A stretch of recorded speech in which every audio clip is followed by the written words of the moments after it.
সংস্থা থেকে শুরু করে সর্বক্ষেত্রে কিভাবে আমরা একটি প্ল্যাটফর্মের ভিতরে থেকে আমরা কিভাবে আমাদের প্রত্যেকটি ইভেন্টকে সর্বোচ্চ গুরুত্ব দিয়ে আমরা যাতে এগিয়ে যেতে পারি। এবং এর ভিতরে উল্লেখযোগ্য আমি যে বিষয়গুলো আজকে আমাদের ফেডারেশনের সকল কর্মকর্তাদের কাছ থেকে আমি জানতে চেয়েছি সেই বিষয়গুলো ইতিমধ্যে আমি বলেছি এবং আমি আপনাদের সাথে শেয়ার করতে চাই আমার প্রিয় সাংবাদিক ভাইরা, যে গত এক বছরের আমাদের বাংলাদেশের স্পোর্টসের মূল্যায়ন সম্পর্কে আমি তাদের কাছ থেকে একটি রিপোর্ট চেয়েছি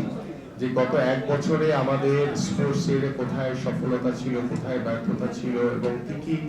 সুযোগ সুবিধা প্রয়োজন ছিল, কি কি সুযোগ সুবিধার অভাব ছিল, সবকিছু মিলিয়ে আমরা গত এক বছরের আমাদের প্রত্যেকটি ফেডারেশনের একটি মূল্যায়নের একটি রিপোর্ট আমি আগামী 7 দিনের ভিতরে পেশ করতে বলেছি এবং তারা আমাকে আশ্বস্ত করেছেন যে তারা আগামী 7 দিনের ভিতরে ইনশাআল্লাহ রিপোর্টটি পেশ করবেন। পাশাপাশি আমাদের ইতিমধ্যে আপনারা জানেন যে আমাদের বাংলাদেশের স্পোর্টসের যে নির্বাচন নিয়ে আমরা আমাদের যে জাতীয় সংসদ নির্বাচনের আগ থেকে এই বিষয়গুলো নিয়ে আমরা বিভিন্ন সময় বিভিন্ন মতামত আলোচনা সমালোচনা শুনেছি। তো আমাদের আজকের আলোচনার ভিতরে একটি আমরা সিদ্ধান্তে পৌঁছেছি যে আমরা এই নির্বাচন প্রক্রিয়াটিকে একটি সুন্দর স্বচ্ছভাবে করার জন্য আমাদের সেই উপজেলা একদম রুট লেভেল থেকে আমরা শুরু করতে চাই। আমরা সেই উপজেলা থেকে নির্বাচনের মাধ্যমে আমরা জেলা পর্যায়ে নির্বাচন, আমাদের বিভাগীয় পর্যায় থেকে শুরু করে শেষ করে আমরা ফেডারেশনগুলো আমরা নির্বাচনগুলো আনুষ্ঠানিকভাবে শেষ করতে চাই। একটি প্রক্রিয়ার ভিতরে একটু সময়ের ব্যাপার। তো আমরা আনুষ্ঠানিকভাবে আমাদের স্পোর্টস মিনিস্ট্রি বা আমাদের ক্রীড়া পরিষদ থেকে আমাদের আলাপ আলোচনার মাধ্যমে সেই চিঠিগুলো ইনশাআল্লাহ আমরা দ্রুতই আমরা সংশ্লিষ্ট ক্রীড়া সংস্থা আমাদের সংশ্লিষ্ট যারা রয়েছে তাদের কাছে পৌঁছে দিব। পাশাপাশি আমাদের ফেডারেশনগুলো যে কার্যকারিতা, যে আপনারা জানেন যে আমাদের প্রায় 51টি ফেডারেশন রয়েছে, সেই 51টি ফেডারেশনের ভিতরে আমরা কতগুলো ফাংশন করছে আর কারা ফাংশন করতে পারছে না বা তাদের কি কি সমস্যা রয়েছে, সেই ফাংশনগুলো কিভাবে করা যায় বা যারা ফাংশন করতে পারছে না তাদের কি সমস্যা রয়েছে, কেন করতে পারছে না, বা আমরা দেখেছি যে একই ধরনের খেলা কয়েকটি ফেডারেশন রয়েছে, তো সেগুলোকে আমরা আলাপ আলোচনার মাধ্যমে মার্চ করে দেওয়া যায় কিনা সেটাও আমরা আলোচনা করছি। সো এই বিষয়গুলো আমরা আস্তে আস্তে করে একটি একটি করে আলোচনার মাধ্যমে সেই কাজ। গ্লিটারের টুইন লেমন ও অ্যান্টিব্যাকটেরিয়াল ফর্মুলা বাসনকে চকচকে জীবাণুমুক্ত করে আমাদের দেয় গ্লিটার গ্যারান্টি। আমরা শেষ করতে চাই কারণ কিছু কিছু জায়গায় আমাদের কিছু বিচার বিশ্লেষণ রয়েছে যে আমরা যেটা সঠিক বা যেটা আমাদের প্রায়োরিটি বেসে আমরা যেটাকে অগ্রাধিকার দিব, যে আমাদের আন্তর্জাতিক পর্যায়ে যে খেলাগুলোকে আমরা সামনের দিকে এগিয়ে নিয়ে যেতে পারলে আমরা আরো বেশি ভালো কিছু অর্জন করতে পারবো, সেই খেলাগুলোকে আমরা সর্বোচ্চ গুরুত্ব দিয়ে আমরা এগিয়ে যেতে চাই। এবং অন্যান্য যে ফেডারেশনগুলোর ঠিক মতো যারা ফাংশন করতে পারছে না তাদেরকেও আমরা বলবো যে এই খেলাগুলো হয়তো অনেক খেলা রয়েছে বাংলাদেশে একদমই নতুন, তো সেই খেলাগুলোকে কিভাবে আমরা একদম স্কুল লেভেল থেকে শুরু করে রুট লেভেল পর্যন্ত পৌঁছে দিতে পারি। কারণ আমরা চাই যে আমাদের এই বাংলাদেশ, আগামী বাংলাদেশ গড়ার জন্য আমাদের মাননীয় প্রধানমন্ত্রী তিনি যেই কর্ম পরিকল্পনা করেছেন সেই কর্ম পরিকল্পনার বাস্তবায়নের লক্ষ্যে আমরা ইতিমধ্যে আমাদের প্রিয় সাংবাদিকদের সাথে বসেছি, তাদের সাথে পরামর্শ করেছি,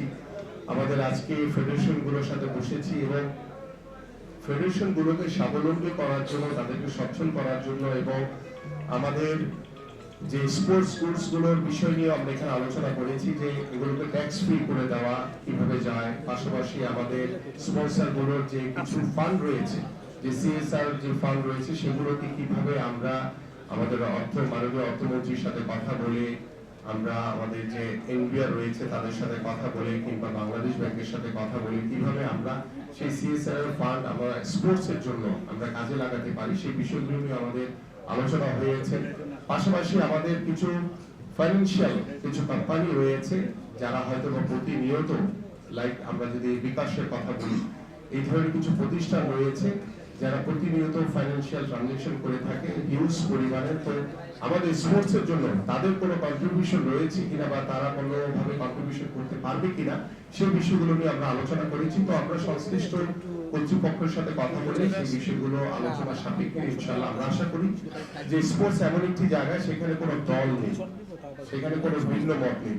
দল মত নির্বিশেষে একটি জাতিকে এক করার জন্য স্পোর্টস হচ্ছে অন্যতম একটি মাধ্যম, এবং সেই মাধ্যমটিকে আমরা আগামী বাংলাদেশে সর্বোচ্চ গুরুত্ব দিয়ে আমাদের এগিয়ে নিয়ে যাওয়ার প্রত্যয় ব্যক্ত করেছেন আমাদের মাননীয় প্রধানমন্ত্রী। এবং আমরা আশা করি আজকে যারা এখানে ফেডারেশনগুলো এখানে উপস্থিত রয়েছে এবং আমাদের যারা ক্রীড়া সাংবাদিক রয়েছেন, আপনাদের সার্বিক সহযোগিতার মাধ্যমে আমরা একটি সুন্দর স্বচ্ছ নিরপেক্ষ তার মধ্য দিয়ে একটি সততার সহিত নিষ্ঠার মাধ্যমে আমরা যাতে একটি ক্রিয়া বান্ধব একটি পরিবেশ ক্রিয়াঙ্গনের মাধ্যমে যাতে একটি আগামী একটি সুস্থ জাতি মাদক মুক্ত সমাজ যাতে আমরা করতে পারি। এবং সেই লক্ষ্য নিয়ে আমি আমাদের যে ফেডারেশন গুলো রয়েছে তারা প্রতি বছরই বিভিন্ন ধরনের খেলাধুলার আয়োজন করে থাকেন।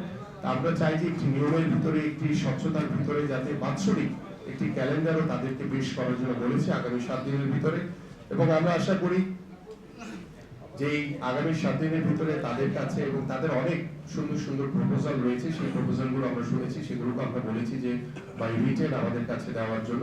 পাশাপাশি আপনারা ইতিমধ্যে শুনেছেন যে আমরা আমাদের খেলাধুলাকে পেশা হিসেবে প্রতিষ্ঠিত করতে চাই এবং সেই খেলোয়াড়দেরও যারা বাংলাদেশকে রিপ্রেজেন্ট করছে, দেশের জন্য যারা সম্মান বয়ে আনার জন্য নিজেকে উজাড় করে খেলার চেষ্টা করছে, সেই খেলোয়াড়দেরকে আমরা একটি বেতন কাঠামোর ভিতরে আনতে চাই। এবং যে বিষয়গুলো নিয়ে ইতিমধ্যে আমি সকল ফেডারেশনকে বলেছি যে আপনাদের খেলোয়াড়দের যারা বাংলাদেশকে রিপ্রেজেন্ট করছে তাদের একটি তালিকা প্রদান করবে এবং সেই তালিকা প্রদানের মাধ্যমে সেটাকে আমরা যাচাই বাছাই করে আমরা কোন ক্যাটাগরিতে কিভাবে তাদেরকে আমরা সরকারের পক্ষ থেকে যাতে তাদের পাশে দাঁড়াতে পারি, তাদেরকে একটি বেতন কাঠামোর ভিতরে নিয়ে আসতে পারি, সেই কর্ম পরিকল্পনাগুলো আমরা আলোচনার মাধ্যমে ইনশাআল্লাহ দ্রুতই আমরা অনেক কাজ আছে যেগুলো আমরা রোজার ভিতরে শেষ করতে চাই যাতে আমরা ঈদের পরপরই যাতে এই কাজগুলো আমরা এক্সিকিউশনে যেতে পারি। এবং পাশাপাশি আমাদের নতুন করে স্পোর্টসে যে একটি কর্ম পরিকল্পনা রয়েছে সেটা আমরা ঈদের পরপরই শুরু করতে চাই। আল্লাহ যদি আমাদেরকে সুস্থ রাখে সুন্দরভাবে ইনশাআল্লাহ আমরা সেই কর্ম পরিকল্পনাটা ইতিমধ্যে আমাদের এই কাজগুলো করার জন্য আমাদের সংশ্লিষ্ট ক্রীড়া পরিষদ, আমাদের স্পোর্টস মিনিস্ট্রি এবং ফেডারেশন, আমাদের ক্রীড়া সাংবাদিক কিংবা আমাদের সাবেক খেলোয়াড় যারা রয়েছেন, সাবেক ক্রীড়া সংগঠক রয়েছে, আমাদের ক্রীড়া সাংবাদিকরা রয়েছেন, সবার সাথে বসে আলোচনার মাধ্যমে আমরা সেই নতুন করে স্পোর্টসটি যেটি আপনাদের অনেকেরই মনে আছে, যদিও আমার একদমই মনে নেই, আমি শুধু শুনেছি যে 80-র দশকে আমাদের শহীদ রাষ্ট্রপতি জিয়াউর রহমান তিনি নতুন করে একটি সাংস্কৃতিক একটি অনুষ্ঠান শুরু করেছিলেন যার মাধ্যমে পরবর্তীতে অনেকেই বিনোদন জগতে তারা অনেকেই সমৃদ্ধশালী হয়েছিল। আমরা ঠিক নতুন করে স্পোর্টস এটি অনন্ত 12 থেকে 14 বছরে আমাদের যারা প্রতিভাবান খেলোয়াড় রয়েছে প্রত্যেকটি তৃণমূলের পর্যায়ে তাদেরকে নিয়ে আমরা এই নতুন করে স্পোর্টসটি শুরু করবো এবং সেখানে সকল স্পোর্টসেরই সমান সুযোগ থাকবে, প্রত্যেকটি ইভেন্টকে নিয়ে আমরা শুরু করতে চাই। এভাবে আমরা বাৎসরিক একটি ক্যালেন্ডার সরকারিভাবে আমরা প্রদানের মাধ্যমে আমাদের যে খেলাধুলার যে ভবিষ্যৎ নিয়ে যে কর্ম পরিকল্পনা রয়েছে সেই পরিকল্পনাগুলো আমরা ইনশাআল্লাহ বাস্তবায়ন করতে পারবো। সো আমি আর আজকের মতো এখানে শেষ করছি। আপনারা সবাই ভালো থাকবেন, সুস্থ থাকবেন, সবাইকে ধন্যবাদ। আসসালামু আলাইকুম।